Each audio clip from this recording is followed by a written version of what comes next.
dans l'expérience Renault. Bon, Renault, le groupe.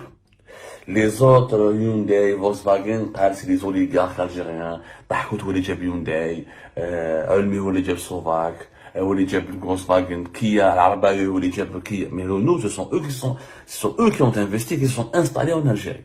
Bien sûr, on leur a reproché leur manque d'investissement, ils n'ont pas rapporté beaucoup d'argent, et ils étaient très méfiants. Mais pourquoi? Parce qu'il n'y a pas l'environnement industriel, il n'y a pas assez de sous-traitants en Algérie, il n'y a pas une industrie algérienne, l'environnement industriel algérien était encore sous-développé. Donc, en réalité, l'Algérie n'était pas prête pour le montage. Et malgré ça, Renault a fait confiance au marché algérien. Pourquoi? Parce qu'elle était le leader du marché algérien au niveau de l'importation des véhicules. Et les voitures Renault, c'était les premières voitures vendues en Algérie. Et Renault a été contraint d'accepter le deal, d'investir en Algérie parce qu'il ne voulait pas perdre le marché algérien, qui était l'un de ses marchés les plus stratégiques dans le monde, notamment en Afrique. Fiat, en fait, se comporte exactement comme Renault. Elle sait que c'est un marché qui est verrouillé. Il y a un besoin, on estime, entre 300 000 à 400 000 véhicules neufs. Les groupes français ne sont plus en odeur de sainteté. Les autorités algériennes, comme ils ont des relations instables avec la France, ils ne veulent plus réaliser ou la donner des avantages aux groupes français ou la faciliter les investissements des groupes français. Le projet, d'ailleurs, regardez le groupe Stellantis, qui compte pas uniquement Fiat, mais Peugeot et Citroën. On les a pas du tout évoqués dans ce projet industriel, alors que Peugeot cherche à investir en Algérie depuis 2018, quand même, 2018. On a préféré une marque italienne, c'est une marque neutre, pas une marque française. Et comme les relations politiques avec l'État et l'Algérie sont beaucoup plus apaisées qu'avec la France, le groupe Stellantis a préféré donc uniquement privilégier Fiat. Donc, le scénario d'un deuxième départ comme celle de Renault n'est pas à écarter, malheureusement.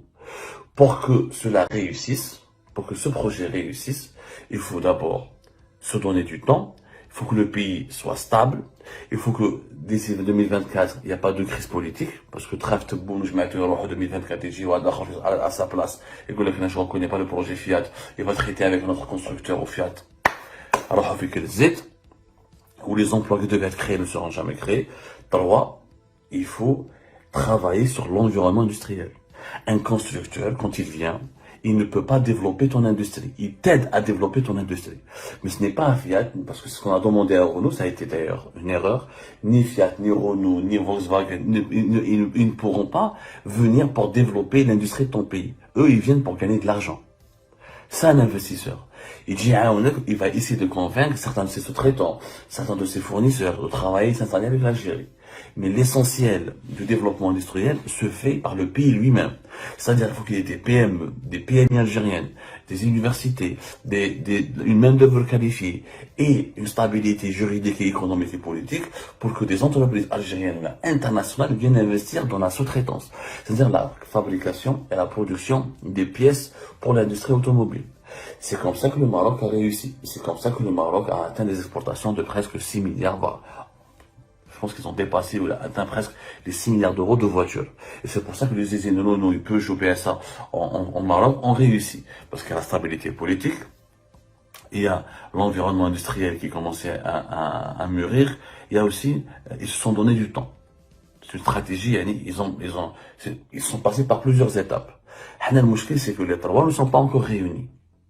Est-ce qu'on va les réunir maintenant parce que la réussite de Fiat en Algérie pourrait être l'élément déclencheur pour réussir d'autres investissements. Je ne fais un mot. Ce qui est inquiétant, c'est que nous avons fait avec Renault, avec Fiat, la même erreur qu'avec Renault. Rappelons que Renault, avant pour s'installer en Algérie, il avait exigé une exclusivité de 5 ans.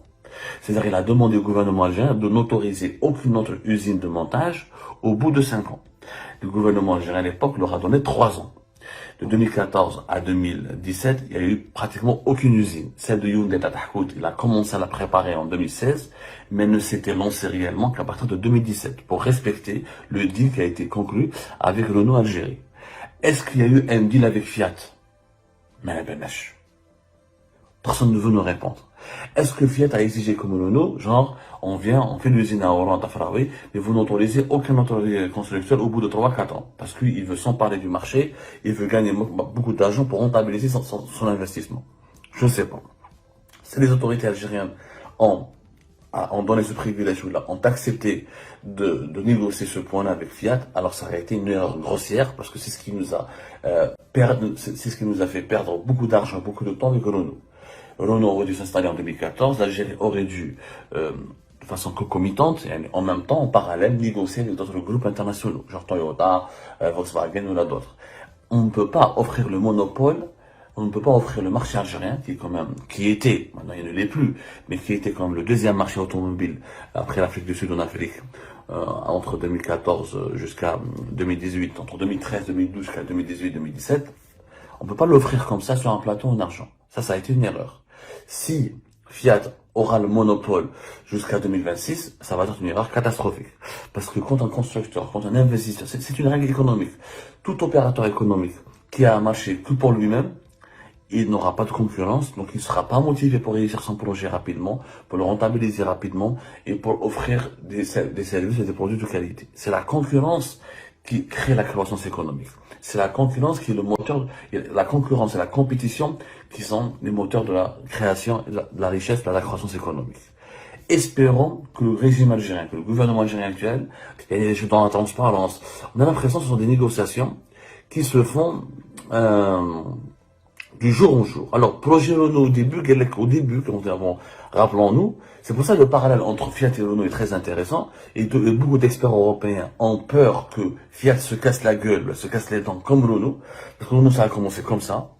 C'était les autorités algériennes à l'époque de Bouteflika leur ont tendu les bras, leur ont ouvert toutes les portes, leur ont accordé toutes les facilités fiscales et parafiscales. Ah non, pour compléter l'investissement. À l'époque, on parlait d'un investissement de plus de 1 milliard d'euros. On commencerait par 400 et quelques, parce que 500. Renault déjà a rapporté sur la table entre 50 et 60, et ça a commencé. Ça a duré 3-4 ans. Ensuite, l'usine, elle a fermé. Renault, pourquoi ça a fermé? Et pourquoi ça n'a pas été relancé? Alors, Renault, ça a été fermé à partir de 2019-2020, lorsque les autorités algériennes ont interdit l'importation des kits d'assemblage. Les fameux SKD, CKD, SKD, c'est-à-dire les composants des voitures qu'on doit importer depuis l'étranger pour les assembler ou les faire du montage en Algérie. 2021, les négociations ont été, 2022, 2021, Renault a pu redémarrer légèrement, ensuite ça s'est arrêté. 2022, des négociations ont été lancées et ça devait recommencer, l'usine Renault devait être relancée officiellement à partir de janvier 2023. Sauf que le problème qui s'est posé, c'est que déjà Renault avait la capacité elle avait suffisamment, les kits qui étaient déjà disponibles dans l'usine, c'était pour assembler 3200 véhicules.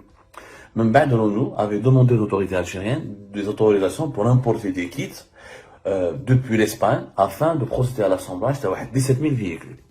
Sauf que comme l'Algérie n'a plus de relations diplomatiques avec l'Espagne, et comme l'Algérie est en brouille avec l'Espagne, et comme l'Algérie est en guerre contre l'Espagne, elle a apporté des sanctions économiques à l'Espagne, les autorités algériennes ont demandé à Renault d'aller importer leurs kits d'un autre pays. D'ailleurs, Renault me dit, maintenant on ne traite pas avec les Espagnols à cause depuis la crise de juin 2022 qui est intervenue à la suite de l'alignement du gouvernement espagnol de Pedro Sanchez sur la position marocaine dans le conflit du Sahara occidental à la fin du mois de mars 2022.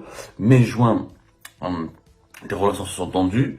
Et à partir d'avril, mai, juin, officiellement, juin 2022, rappelez-vous, l'Algérie a suspendu son traité d'amitié avec l'Espagne et des sanctions économiques ont été décidées par les autorités algériennes, ce qui a causé des pertes économiques aux entreprises espagnoles estimées à quelques centaines de millions d'euros, mais ce qui a malheureusement éloigné les deux pays et la coopération de l'Algérie et l'Espagne, au-delà des relations, des échanges économiques, elle est réduite au strict minimum. Du coup, Renault, quand même, elle a été empêchée d'importer des kits d'assemblage depuis l'Espagne. Il fallait qu'elle les ramène depuis le Brésil.